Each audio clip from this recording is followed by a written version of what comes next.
Terry Wild. Thank you for tuning in today. Wild about liberty. I'm Wild, and we love liberty, so we're going to bring you a good show today. We have our calling guest, Steve Frank, and he puts out a very important update bulletin that he's going to be telling you about later on. And then Kelly Hansen is going to be calling in the next few minutes, and she's doing a lot of things around the state, in fact, around the country.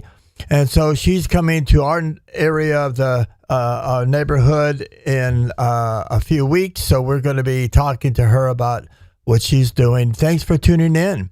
And Steve, thanks for coming on the program. Always glad to be with you. The Central Valley has a great voice in your show. Well, tell us about your update, because it's something people should be taking advantage of. So give us a little information how they can connect with that update that you put out. Well, I put out a newsletter at 3 a.m. every morning, 6 days a week, called the California Political News and Views, capoliticalnewsandviews.com, free subscription. And it gives the stories that the media doesn't cover, or tells the truth about the stories that the media misrepresents. It's important that we know the facts. Last week, for instance, Gavin Newsom was on Hannity debating DeSantis, and one of the things he talked about was how prosperous California has become under his leadership. The very next day,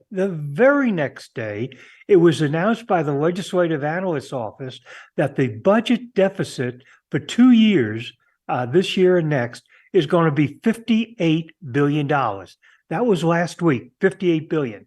This morning, the state of California put out a new notice that it's not going to be $58 billion, it's going to be $68 billion. And that's because the income tax revenues have gone down. And the reason they have gone down is so many productive people, hundreds of thousands, have left the state, therefore not making a lot of money, being replaced by illegal aliens who make no money but take tax dollars, which is the reason the budget deficit moved in 1 week from $58 billion to $68 billion. But the good news is the slogan of the Newsom for President campaign: "I can do for America what I did for California." Well, that just follows his tenure as mayor of San Francisco and the lousy job he did there. And the fact that the showcase premier businesses of San Francisco have closed down. Nordstrom's just closed down, and now their other business, Lego, has closed down. They can't afford to stay in business. There's too many people stealing. Taxes are too high. Regulations are too high. Everything is against the business people, as well as the people that are paying taxes and just can't tolerate California anymore. Well, on the 15th of December, a CVS drugstore in San Francisco is closing down because they were forced to put behind locked doors soda that was being stolen. Everything was being stolen. Their shelves are empty from theft. So they just closed down. They're not going to lose any more money. But the bigger issue, and I think I put it in my newsletter today, is that downtown San Francisco, if you've ever been to San Francisco when it was vibrant, they have a street called Market Street that runs about 2.5 miles to the Embarcadero, to the wharf area, that runs through the center of downtown San Francisco. All the big buildings are there.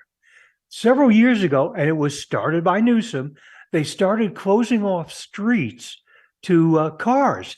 Now you can't drive a car on Market Street, the main street in town. And so there's no cars. The homeless have taken over the streets. The businesses, the buildings are 90% empty. Either the workers are working remotely or the businesses have just totally moved.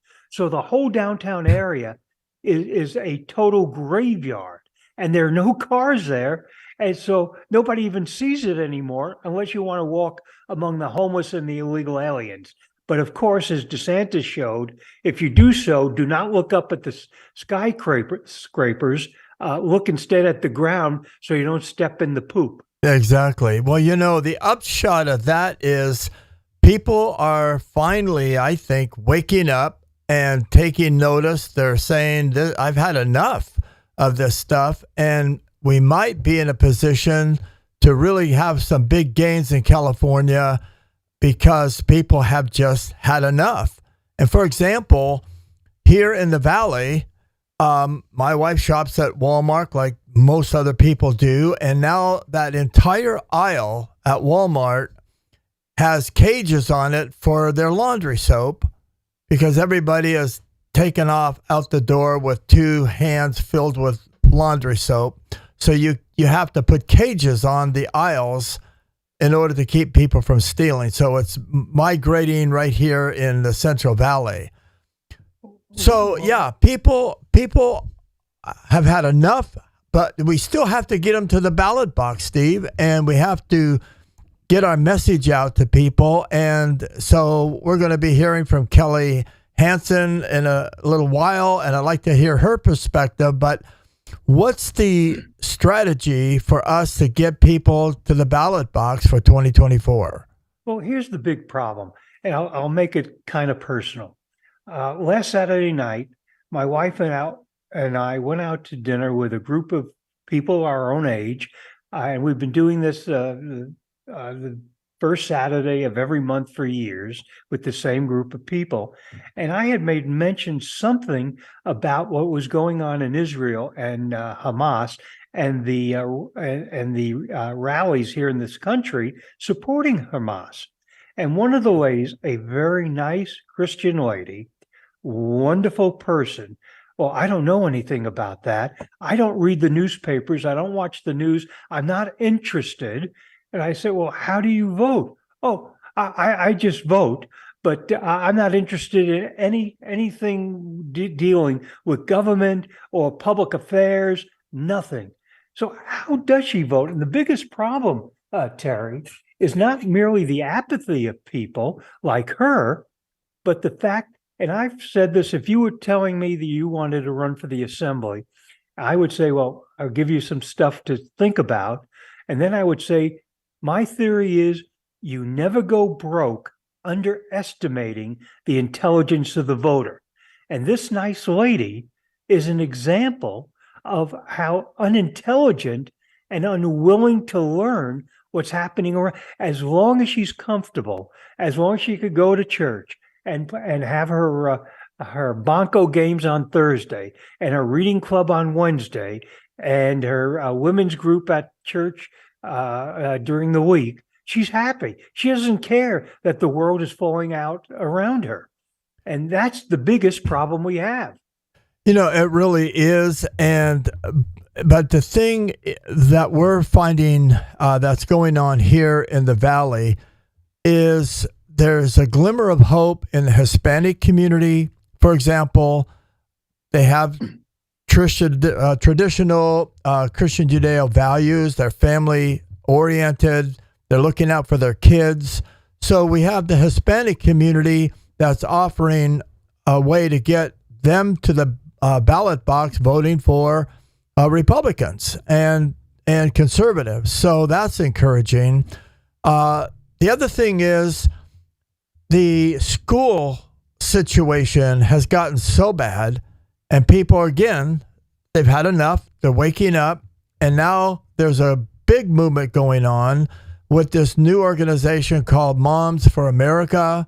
Then we got the Mama Bears, and we have these school choice initiatives, and people are starting to respond to that. But it goes back to your newsletter. If you're listening today and you want to be informed and you want to change what has taken place in our country and in our state here, then you have to get the information that Steve has to offer. We're trying to offer it here on this program. So, Steve, what is your evaluation of where we stand right now, say in California for the 2024 vote? How do you see that looking? Well, to begin with, a poll just came out, and I forget which very credible polling company did it, showing Donald Trump at only 30%. In 2020, he received 32% of the vote. That is a major problem for the Republican Party here in California, because the Democrats have all the money they need, and the Republicans do not have much money. The state parties, the Democrats have twice as much as the state Republican Party has. And so there's the Democrats can spend money to defeat Republicans, and the Republicans do not have the money to defeat the Democrats. Worse, the Republicans are spending money to defeat other Republicans in election races. And that is a major disaster for the Republican Party. And I'm not just talking about the statement that McCarthy made. There's a race that in the 75th Assembly District that's going to pit a very well-known Republican activist, Carl DeMaio, for the Marie Waldron seat she's termed out, versus a establishment bureaucrat Republican endorsed by the San Diego party, the state party, who nobody knows. And this Republican Party is going to have to spend a lot of money to try to get him past DeMaio, and he's not going to defeat DeMaio, because DeMaio is a radio talk show host there in San Diego for many years, former city council member, a leader, an activist, somebody people know. And the Republican Party just misspends this money. It does. We have now joining us on the program Kelly Hansen, actually from the San Diego area. Welcome to the show, Kelly. Yeah, thank you so much for having me, you guys. And yes, I am from the 75th District. So we are very aware of that race. And unfortunately, I'm going to have to push back. So we're going to have a little debate here on actually who we believe should be elected and who should be running for that race. I would disagree with you. I do not think that Carl should be in this race. Andrew Hayes has already been in this race. He's been working with Senator Brian Jones, who is loved here. He's also loved by Marie Waldron, who was already elected in that district. I don't know why Carl's coming in at this point. We already have two pretty fantastic candidates, in my opinion, for the Republican Party, and now he's coming into the race. And the only thing I can tell you is that it is a red district. And so I think Carl would like to go ahead and come in and swoop in on this race and win it outright. But when you say that nobody knows Andrew Hayes, I have to definitely push back on you. I'm an elected official here in my town, and Andrew Hayes helped us, when my husband ran for school board, he helped me run for my race. He is such an activist. He's such a conservative activist who gets involved, gets down, walks door to door. He's an amazing candidate. So let's debate. Let's go. Go ahead, Steve. What are your thoughts? Well, let me make clear, I'm not endorsing any candidate in that race. I'm just giving an analysis of it. Yes, you know him. Other people in Republican leadership know him. The problem is you're a very small minority. The general public Republican, the people who don't pay attention to Republican politics or to politics in general, they know Carl only because he's been in the news every day. He's on a radio talk show 5 days a week. He's been leading. He's the only individual who's defeated the unions on pensions twice. And so people over the years know who he is, and they've seen what he's done, versus Andrew. And I've met Andrew, nice guy, very nice person, but he's not the vibrant, aggressive leader within the general public's knowledge. And he's going to have to spend, I'm just giving you the analysis as a consultant, he's going to have to spend a lot of money to get anywhere near the voter ID that Carl DeMaio already has without spending a dime on the race. Now, you're right. Carl got into the race late.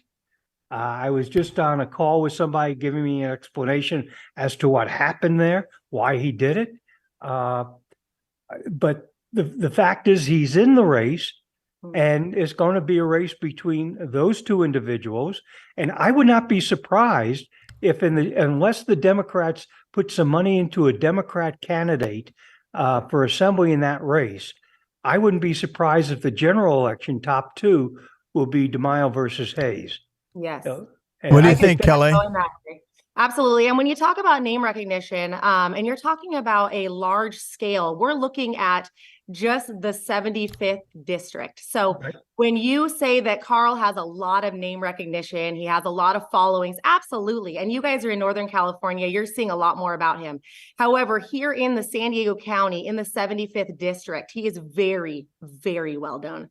And Andrew Hayes is, and very well liked as well, and known to be one of the people. So when you look at his constituents, who are those that are actually going to be voting, not just all of California, then you're going to see that Andrew Hayes is going to do very well in that race. However, who's going to represent and where is that reach going to go throughout California? So we as a collective Republican Party need to stand behind good candidates in each of these regions because they are going to affect all of California, even if you can't vote for them. So the sad part of this race, whether you support Carl, whether you support Andrew, is an awful lot of money is going to be spent in this one race. And as you put it correctly, it's a red district. And instead of trying to defeat Democrats, we're going to spend a lot of money to defeat a Republican. Right. And that is a question I would pose. And I wish Carl was here today. And you said that you have some information of why he decided to jump in on the race when we already have two pretty good Republicans running there on different platforms. They have distinct platforms. One's a businessman, speaking of Jack Fernandez. And then there's Andrew Hayes, who has been in politics. And he's been working his way up the ladder there with Senator Brian Jones, really working with the people. So we have two different spectrums. I'm curious to know, what have you gleaned from the Carl DeMaio campaign that gives you any perspective that there is any other reason to come into this race other than, and like you said, he is disrupting financially. I agree. I 100% agree with you, but he is the disruptor. And so what is their goal? What is their reasoning for being in this race? To be clear, I've not talked to the DeMaio campaign. I do know Carl. I have met Andrew. I've not spoken to either of them about this race. What I have done is spoken to activists in the San Diego area, including in the 75th district, people I've known and worked with over the years on different projects and candidates. And I found out one of the most interesting things is that about a year ago, Carl put together a meeting of activists looking for a candidate for the seat. And they've been looking ever since. And for whatever reason, they couldn't come up with somebody they felt was one that could win or get the money to do so. And that was the reason that Carl came in at the last minute, because his name ID, the money he has, there's two parts of act. There's the establishment activist and the street activist. And Carl has the what I call the street activist, and Andrew has the establishment activists. So Kelly, I'd like to know, first of all, we haven't really heard much about who you are, what you do. I think our audience would be interested. You were here in the Central Valley at different times. And so give us a little background. Tell us about yourself. Well, thanks, Terry. And sorry, I know I jumped right in there. Sorry, you got me going. I'm right here in that district. It was a good start. But absolutely, I'm Kelly Hansen, and I actually got started. I have four young boys from the ages of 14 down to 8. And so I got started actually helping out on a campaign. I was out at the school boards. I've been working at the ground level, and I just was fed up with what's happening in our schools and what's happening just across California and this nation. And so I got involved with Cordy Williams. He ran for U.S. Senate. You guys both know him very well. We do. We love Cordy. Yeah, we had a great campaign, had about 500,000 votes for a first-time runner against somebody who had ran 4 times on the Republican side. So he was third runner up in the primaries, did really well. But in that time, I was able to go up and down California. I met beautiful souls like Terry Wild here, who's one of my favorite people in all the world. So I'm glad all of you are tuning into him. And then also got to meet Steve. And so we've been working together just through the CRP, the CAGOP, obviously the Tea Party, and on the ground. So after the campaign, I was able to then start working for a ministry called His Glory. And so now you can see me hosting shows at hisglory.me. Just a little plug there. Well, give us that one more time. His Glory, ME. What's Yep, hisglory.me. okay? And it's also hisglory.tv. And you can go in. I'm on shows. The show is called Take 5. One more time. Take 5. Take 5. I love that title. Yeah. Well, you know, Kelly, things are coming together. We're down to the click clock on the timer is telling us we've got to take action. We have to produce votes, and for 2024, and in all of the local races. But you know, we have the school issues. We have all the issues that are going on with the economic side of things, the taxes, the gas prices, the grocery store, you know, the idea of security and keep law enforcement intact. So what's your read? You've been all over the place. You've been talking to people. I'm thinking people are waking up. They've had enough. What's your take on it? Well, I truly believe, Taryn, and I appreciate you bringing all of that up because there are all of those issues. And I am a mother, so a lot of times I can focus strictly on the issue of the schools, but let's just get down to the basics. I really thought people would wake up when it hit their pocketbook, but now we're seeing crime rise to an extreme that is going to explode. We see homelessness taking over all of our streets and making all of our streets dirty. We have poop on the streets, literally, in San Francisco. So I think when you are running in any of these races, one of the things that people really need to hit on is crime. If we can't be safe in California, for sure, people are moving out of California. So that's number one. And then I'm going to go ahead and echo Steve on this, which is stop fighting each other. And just so you guys know, when this race happened with Andrew Hayes, who was first to come into the race, Jack Fernandez came to me, came to many of my friends and asked for our support. And we asked him to back out. And we even went to we went to Marie Waldron, we went to Senator Brian Jones, we went to the CAGOP and asked for help. Now, we live in a republic. We want anybody who wants to run. We're not telling anybody they can't. But when it comes to our own party, we want to use our resources towards the actual election and not be fighting each other in the primary. So we want to save our funds for the general election. So I just think everybody needs to get involved, all hands on deck. If you're not awake yet, wake up. Exactly. Well, you know, Steve, when these small, call it the disputes take place within the Republican Party, it's just a shame that we have to have the division of the votes, you know, taking votes away from each other. How do you see this thing getting resolved with that particular race? Well, in that particular race, a Republican is going to be representing the 75th in January of 2025. There's not a doubt about that. So in this race, it makes no difference in that respect for the party. We will have a Republican representing the 75th. But in a lot of other races, we've seen, and the U.S. Senate race is the greatest example of it, where the establishment of the party do not want a conservative to win that nomination, be in the top two, and they prefer not to have a conservative, even if this comes in third, to do that, because they want to control the state party. So that's why they put up a retired baseball player with a very ethically challenged background And I could go into some of those ethical problems that I put in my newsletter last week, exposing it with the documents, proving his lack of ethics and maybe illegalities, and certainly his lack of family, a view of families and how he treats families. And so they want him there, Steve Garvey, against Eric Early, just to defeat a conservative, not to win a Senate seat.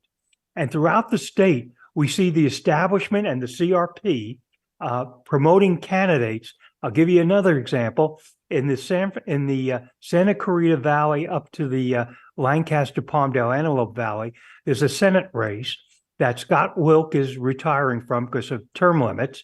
And they put up a candidate named Suzette Valadares, who supported abortion, even though she said she was pro-life. She was the only Republican to support a resolution in the Assembly to oppose parental rights. She was the only Republican in the state assembly to support the Democrat position on Hamas. And this was 2 years ago. And so she is not a Republican by her vote. By registration, she's a Republican. And she's running against a conservative Republican that stands for the platform of the Republican Party, both state and national. And so it's those races where they put in these people that are not really Republicans and don't vote Republican when they get into office that divides the Republican Party. If they want unity, they should go behind people with Republican values and principles. If they want division, continue to support Republicans that are Republican only. The best example of that is a guy named Nathan Hochman. The establishment forced us to endorse Nathan Hochman for Attorney General. Oh, he's a conservative. As soon as he won the nomination, 1 week later, he was the Republican nominee for Attorney General. He put out a press release. I am a supporter of the pro-choice position, and I would never, his words, never ever vote for Donald Trump for president. And as soon as he lost that race, he re-registered NPP. We knew he wasn't a Republican. We said it, and they divided the party. Yeah, we have an internal fight in the 75th Assembly District. That's just politics. A Republican will win that seat, regardless of which one it is. But when you have people like Hochman and Suzette Valadares trying to represent the Republican Party and they're not Republicans by vote, that's where the division comes in, and that's why we keep losing. So, Kelly, how do you read that? And what is your sense of hope? Because there are divisions in the Republican Party, there's all kinds of drama. How do you muster the hope and courage to keep going? And how do you see us being able to overcome these challenges? Yeah, that's a great question, Terry. And I'm going to go ahead and go back to something that Steve was hitting on, and I don't know, I'm sure your viewers are very up to date on how the CAGOP works, but they may not understand the full inner working. So when Steve says something like they put up another candidate who's not even a Republican, people may not understand why that's important and why they would actually do that. And the reason for that is it comes down to the delegates. It comes down to the votes. It comes down to who they can put in their pocket in the future. And so I think it's really important that people do educate themselves on what's happening in the CAGOP and try to understand how we can make a difference there first and start with our own Republican Party. But to talk about hope, because that sounds hopeless, when you travel up and down California, and I would say this because I've been all over the country, and I meet Republicans, I meet conservatives, I meet people who love this country. I don't think you're going to find bigger fighters than those who are in California. So those of us who really do want to save this nation, who want to get rid of Newsom and all of his policies, and Weiner, by the way, we need to talk about that race. But we are working the hardest here in California. I've never seen people more on fire, have more hearts for our republic. And so I just really lean into my friends. I lean into those up and down the state. I love the Tea Party. I love the CRP. people who are really out there working hard to make a change and who understand that there is corruption, but we don't give up in the midst of that. We continue to make relationships. And I think relationships are number one for making change. So I think a lot of it is we're on the ground, we're making relationships, and we're hopefully instilling change. But one of the things that I don't like is the division. So, you may hear Steve and I disagree on the 75th district in some ways, but I think at the heart of it, we have the same mission. We have the same ideas of what should happen, how it should go, and how we hope it will go in the future. But it's just an intelligent approach. It's a mature approach to voice your opinion if you're a Republican. And if there are things you don't like about the Republican Party or the leadership, I mean, let's put the name on who they are. We have Jessica Patterson. She's the state chairwoman. And I was there when she got elected. I met with her briefly, and she was very excited and wanting to do a good job.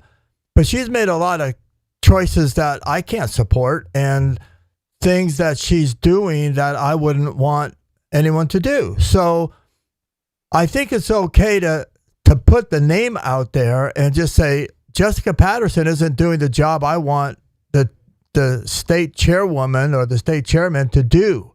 They're not representing Christian Judeo values the way they should be represented. But still, we're going to fight and do everything we can to get people elected who have Christian Judeo values, even though we don't agree with the leadership of the Republican Party. So our job is, let's take the doggone thing back again. We had it and lost it. We've had it and lost it. And so we want somebody in that chairmanship that's going to represent Christian Judeo values. If they don't, we don't want them in there. And so I think it's a healthy discussion. And I think it's a healthy approach to point out the differences and still be able to work towards getting the people we support elected. What do you think, Steve? Terry, you made a charge that Jessica Patterson doesn't represent Judeo-Christian values. That's a great statement. Let me give you a fact. At the last convention, there was a resolution presented on the floor to have the Republican Party support a bill in Congress that opposed the attacks on pro-life individuals and counseling centers that are pro-life, etc. Even Kevin McCarthy voted for that bill in Congress. On the floor of the Republican Party convention, Jessica Patterson voted against it. She voted in favor of attacking pro-life communities. Exactly. So when you say she's anti-Judeo-Christian, I wanted to give a punctuation point to that as to how bad it is. The other part is that the purpose of the chair is to raise money, get candidates, and register voters. Last week, on November 29th, she put out a document that she was crowing that in her years as chair, she has registered 576,000 Republicans. That sounds like a lot. But then she added, that is more than the Democrats have registered. Well, I like to research, so I go to the Secretary of State's website. She was absolutely correct. The Republican Party in her term as chair registered 576,000 Republicans. That's good. In the same time, the Democrats registered, and I'll round it off, 1.3 million. Exactly. She lied to the Republicans as to her so-called success. We cannot afford her being more successful than 2-1 Democrats over us. And that's what the last part is, I said about establishment trying to get candidates. I've put this in my newsletter, so this is not a secret. How did Steve Garvey get into the race? 2 people showed up at his door. One, a guy I call Andy Gimme Candy. He's a leftist, a Republican who doesn't like Republican Party. His real name is Andy Ginnacani, but we call him Andy Gimme Candy. And the other person was Jessica Patterson. And they went to Scarvey promising him that they would put the full force of the Republican Party and the establishment behind him. Then you're going to say, well, what convinced him that he would spend this time going for the U.S. Senate? And I've also published the real reason that he gave to people years ago and as recently in Rancho Mirage a few weeks ago. The reason I'm running is because I want my name ID to get high so that the Veterans Committee of the Baseball Hall of Fame will vote me into the Hall of Fame. That's what he wants out of this, being voted into the Baseball Hall of Fame. When you look at the video he sent out when he announced, it was all about baseball.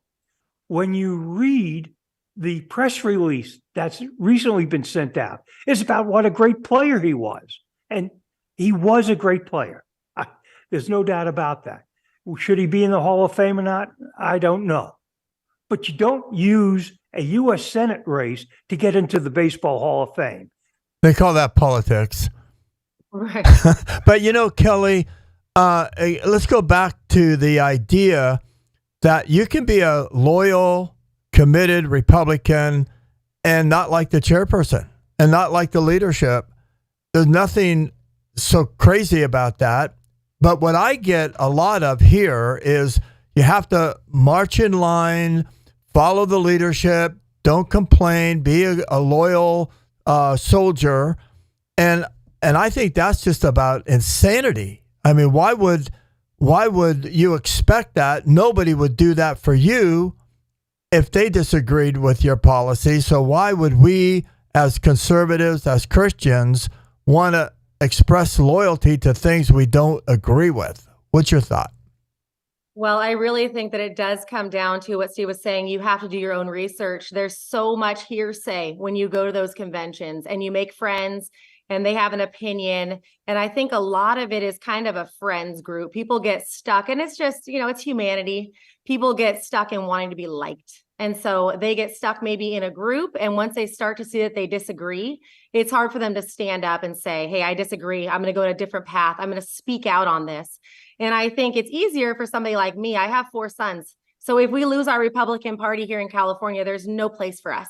Right. And I want my boys to be raised here, raise a family here. It's beautiful. We have the most beautiful state and the most beautiful weather. And so I really believe that if we can just continue to fight together, stand up and say the truth, it's very important. But people are waking up. I think through COVID, a lot of people have decided that they're not going to go with the flow. They realize that, oh my gosh, those above me might be corrupt. Oh, wow, these politicians may not have my best interest in mind. And it might even be a uniparty. So I think that we've all woken up, hopefully everybody has, and they're starting to judge things for their face value and take a deeper look into what that face value is, and not just try to, believe people that they like and people that they know. So, I mean, look at Newsom. Some people think he's one of the sweetest guys. He's got charisma. He's handsome. Nice smile. Couldn't be a bigger snake. And just ruining.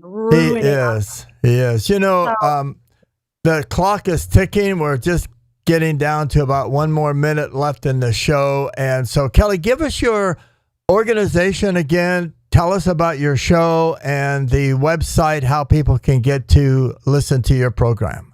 Awesome. Thank you, Terry. And yes, if you are a Jesus follower and you love Jesus, head over to hisglory.me. His glory.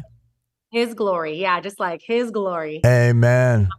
And not that we're claiming that we are his glory. We are just following. We are. So hisglory.me. The reason it's not .com is because it's a better server on ME. We're not going to get censored. We're not going to get shut down. Right. So lots of great information. We have wonderful guests on. The show is called Take 5. Take 5. I can actually sing that song. A little David Brubeck. Da-dun, da-dun, dun, dun, da-dun, da-dun. Well, listen, thank you, Steve, for being on the program. Thank you, Kelly. What a treat for both of you guys to be here. We respect you. We encourage you to keep going. Steve, you're doing such an important job with that update. People need to be part of that. Thank you for tuning in. Wild About Liberty. God bless. Thank you for listening to Wild About Liberty with Terry Wild, only on KXCX 1550.